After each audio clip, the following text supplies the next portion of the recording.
रामपुर गांव में रहने वाली देविका की 4 बहुएं थी, जिनका नाम काजल, नेहा, रानी और परिणीति था। चारों बहुएं सोफा पे बैठकर सुबह सुबह पकोड़े खा रही थी। जभी देविका बोलती है, मेरी चारों बहुओं का ध्यान बस खाने में ही लगा रहता है, ये ना कि कुछ काम ही कर लूं, कुछ सामान इधर से उधर कर लूं, कुछ उठा ही लूं। मम्मी जी, हम कोई डाकू थोड़ी हैं जो सामान को इधर से उधर उठाकर करे। अरे तुम चारों का बस चले तो मेरी ही सुपारी देकर मुझे ही उठवा दो, क्योंकि सास तो गले की फांसी होती है ना। माँ, आपको ये कैसे पता? मैं बताऊं? क्योंकि सास भी कभी बहू थी। वाह वाह मेरी गवैया बहू, क्या गाना गाया है। अपना गला फाड़ना बंद कर, वरना यहीं से मैं तुझे एक जोर का लगा दूंगी। ये तेरा ससुराल है, कोई सुर संग्राम का स्टेज नहीं। सुबह सुबह चारों पंचायत लेकर बैठ गई हैं। दिवाली आने वाली है, ये ना कि कुछ काम ही कर लूं। 2 दिन बचे हैं, मकड़ी भी जाले बुनकर थक गई है। शायद वो भी तुम्हारी हरकतों से रूबरू हो गई हैं। अच्छा है ना मम्मी जी, अब आगे से मकड़ी जाले बुनकर हम बहुओं का काम नहीं बढ़ाएंगी। बकैती बंद करके चारों बहुओं काम पे लग जाओ। सफाई और हम? No mummy ji, I can't do this. Please mummy ji, मुझसे सफाई नहीं होगी। हाँ माँ, प्लीज नौकर बुलाकर ये सफाई करवा लो। मैंने कल ही नेल एक्सटेंशन करवाए हैं, मेरे सारे नेल इस सफाई में खराब हो जाएंगे, मैं नहीं कर सकती। हाँ हाँ, दिवाली की सफाई सुनते ही चारों के चेहरे का रंग उतर गया। जल्दी सफाई करना शुरू कर दो, 2 ही दिन बचे हैं बस। नेहा बहू, तू हॉल साफ कर, और काजल बहू, तू सारे जाले साफ करेगी। रानी और परिणीति, तुम दोनों बाकी का काम देख लो। इस तरह देविका घर का सारा काम बांट देती है, जिसके बाद चारों बहुएं फुहरपन छोड़कर महारानी से बाई बन जाती हैं। जैसे ही नेहा झाड़ू लेने जाती है, जब भी परिणीति पीछे से आकर बोलती है, ये झाड़ू छोड़ दे नेहा, वरना मैं घर के जालों के साथ साथ तुझे भी साफ कर दूंगी।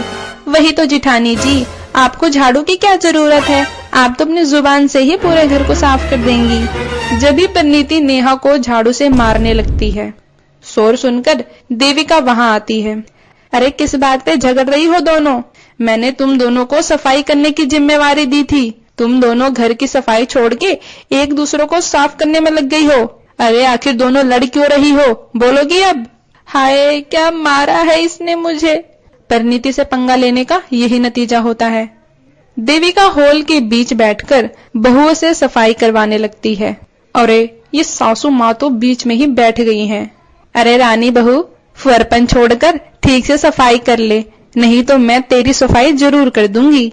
चारों बहुएं शाम तक लोट पोट कर सफाई में लगी रहती हैं, जिसके बाद देविका बोलती है, बस बस आज की इतनी सफाई बहुत है, बाकी का बचा हुआ काम कल कर लेना।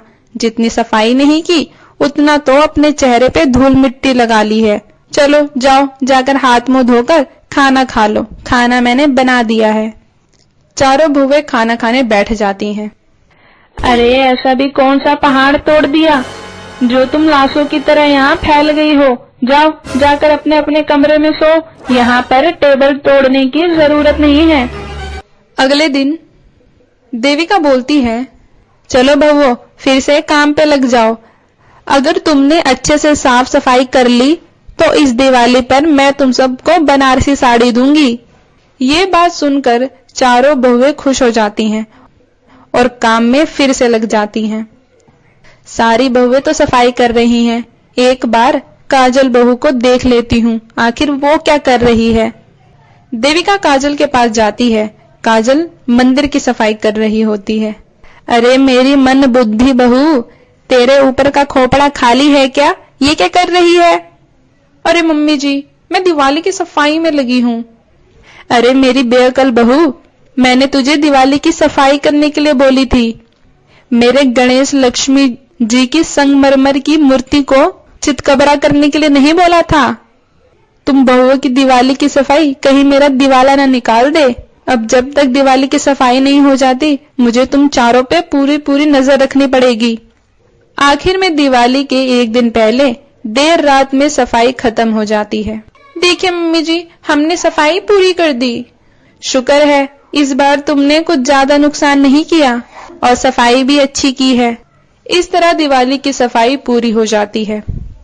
फिर अगले दिन दिवाली के दिन सास बहू मिलकर गणेश लक्ष्मी जी की पूजा करते हैं।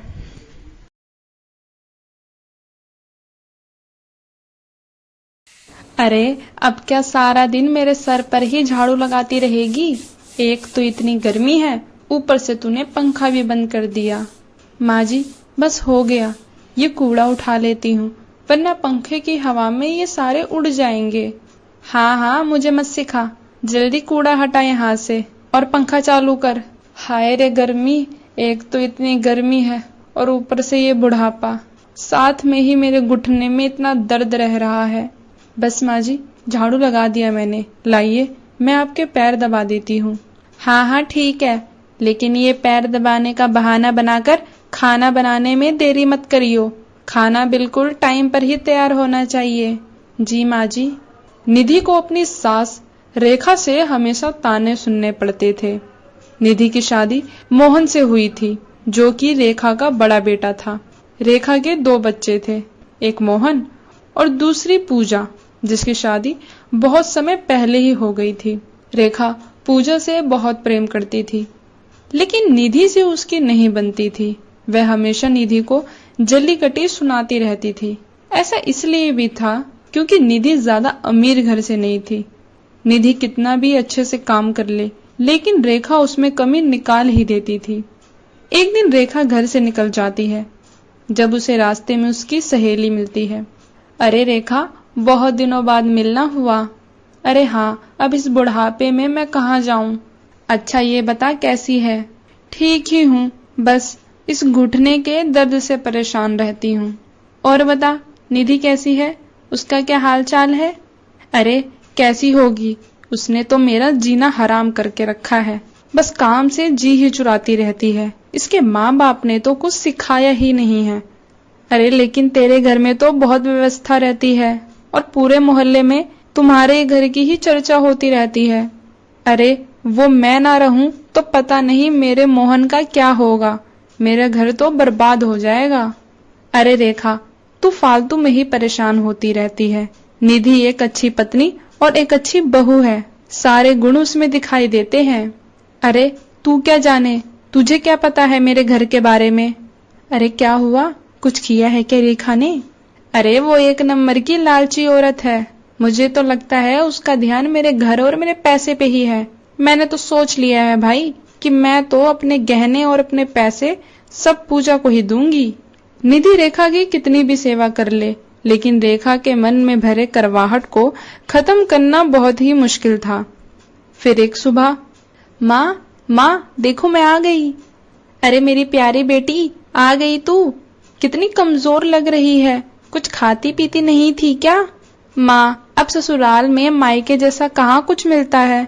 खैर मेरी छोड़ो, आप बताओ कैसी हो आप? अब क्या बताऊं पूजा, बस कट रही है। क्यों, क्या हुआ? भाभी ने फिर कुछ किया क्या? अरे तू छोड़ ना, अपनी बता। अरे कैसे छोड़ दूं, उसने तो मेरी माँ का जीना हराम करके रखा है। तो मुझे बताओ क्या किया है उसने? पूजा के आते ही दोनों ने नेहा को कोसना शुरू कर दिया। तभी निधि को पूजा की आवाज सुनाई पड़ती है और वह रसोई से बाहर आ जाती है। अरे पूजा दीदी, आप कब आई? और जीजा जी नहीं आए क्या? नहीं, उनके पास टाइम नहीं था, बहुत बिजी रहते हैं वो। माँ, वो 2 दिन के लिए शहर से बाहर गए हैं, किसी काम की मीटिंग के लिए। तो मैंने सोचा कि मैं घर पे बैठी बैठी क्या करूंगी, तो मैं यहीं आ जाती हूँ। बिल्कुल ठीक किया तूने, कितने दिन हो गए थे तुझे देखे हुए। तेरा जब मन करे जब तू आ जाया कर। अच्छा माँ, अब ये बताओ क्या क्या खिलाओगी मुझे? हाँ दीदी बताओ, क्या खाएंगी आप? मैं आपके लिए सब कुछ बना दूंगी। भाई मेरा मन तो कढ़ी और पनीर खाने का कर रहा है। अच्छी बात है माँ जी, मैं बाजार से जाकर कुछ सामान ले आती हूँ। ठीक है, पर जल्दी आना। निधि के जाते ही फिर माँ बेटी ने निधि के खिलाफ बोलना शुरू कर दिया। पूजा अपनी माँ से 2 कदम आगे थी, वह जब भी घर आती अपनी माँ के कान पूजा के खिलाफ भर देती। निधि ने बहुत ही मन और खुशी से पूजा के लिए खाना बनाया, लेकिन ना रेखा ने एक तारीफ करी और ना ही पूजा ने। इन 2 दिनों में निधि के लिए बहुत काम बढ़ गया। 2 दिन बाद जब पूजा अपने घर के लिए लौटती है, तब रेखा कुछ पैसे पूजा के हाथों में दे देती है। अरे माँ, इसकी क्या जरूरत थी? अरे रख ले पूजा बेटी, मुझे पैसों की क्या जरूरत होती है। यहाँ रहेंगे तो निधि की नजर मेरे पैसों पे ही रहेगी, इससे अच्छा है कि तू ही ले जा। अच्छा ठीक है माँ, आप इतना बोल रही हैं तो मैं रख लेती हूँ। हाँ, और कुछ दिनों में आती रहा कर, मेरे पेंशन के जो भी पैसे आते हैं उसे मैं तुझे दे दिया करूंगी। अच्छा ठीक है माँ, आप जब भी बुलाएंगी मैं तुरंत आ जाऊंगी।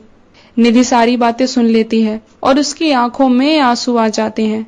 वह हमेशा रेखा को खुश रखने की कोशिश करती है, लेकिन शायद रेखा को खुश करना बहुत ही मुश्किल था।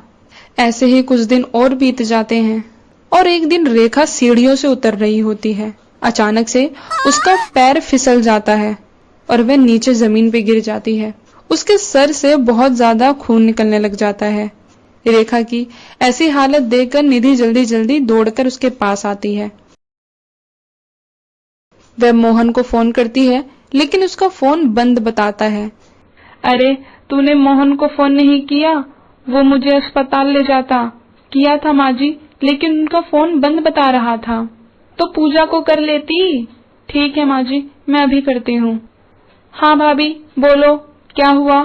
दीदी, वो माँ जी के सर में बहुत चोट लग गई है। वो सीढ़ियों से उतरते हुए नीचे गिर गई थी।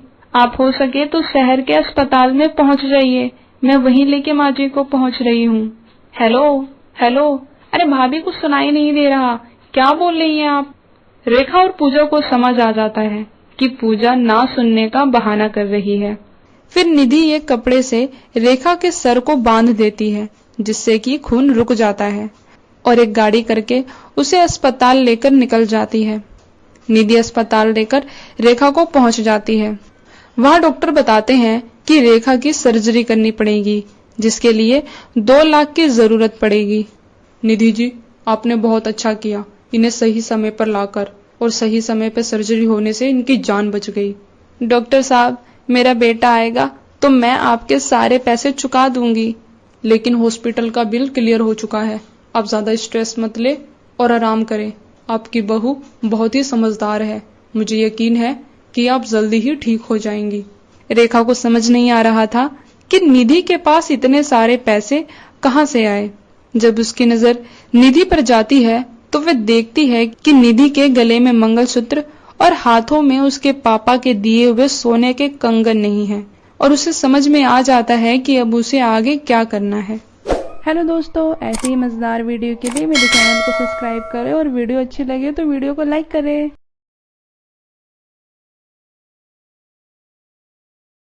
अरे माँ, कहाँ हो? इधर आओ ना। अरे आ रही हूँ बेटा। बोल, क्या हुआ? माँ, वो मेरे कॉलेज में कल पार्टी है, मुझे कुछ पैसे दे दो। सुजाता उसके हाथ में 100 रुपए पकड़ा देती है। ये क्या माँ, बस 100 रुपए ही? इतने में क्या होगा मेरा? इतने में तो ठीक से पिज्जा भी नहीं आ पाएगा। बेटा, इतने ही पैसे हैं मेरे पास, और ये 100 रुपए कम नहीं है। तुझे पता है ना तेरे पापा कितनी मेहनत करके कमाते हैं। माँ बस रहने दो, अब मुझे पता था आप यही बोलोगी। जब भी पैसे मांगो तो गरीबी का बहाना बनाने लगती हो। मुझे आपका ये लेक्चर सुनने में कोई इंटरेस्ट नहीं है। और इस 100 रुपए का क्या करूंगी मैं? लो, ये भी रख लो। और अब से मैं रिक्शे से नहीं जाऊंगी, पैदल ही चली जाऊंगी। पापा को 20 रुपए भी कमाने में मेहनत लगती होगी ना, अब वो भी बच जाएंगे। ये क्या बोल रही है तू सोनिया? ये तो सरासर बदतमीजी हुई। सुजाता अपनी बात पूरी कर पाती इससे पहले सोनिया अपने पैर झटकाते हुए वहां से चली जाती है। ये कहानी इसी लड़की और सुजाता की है।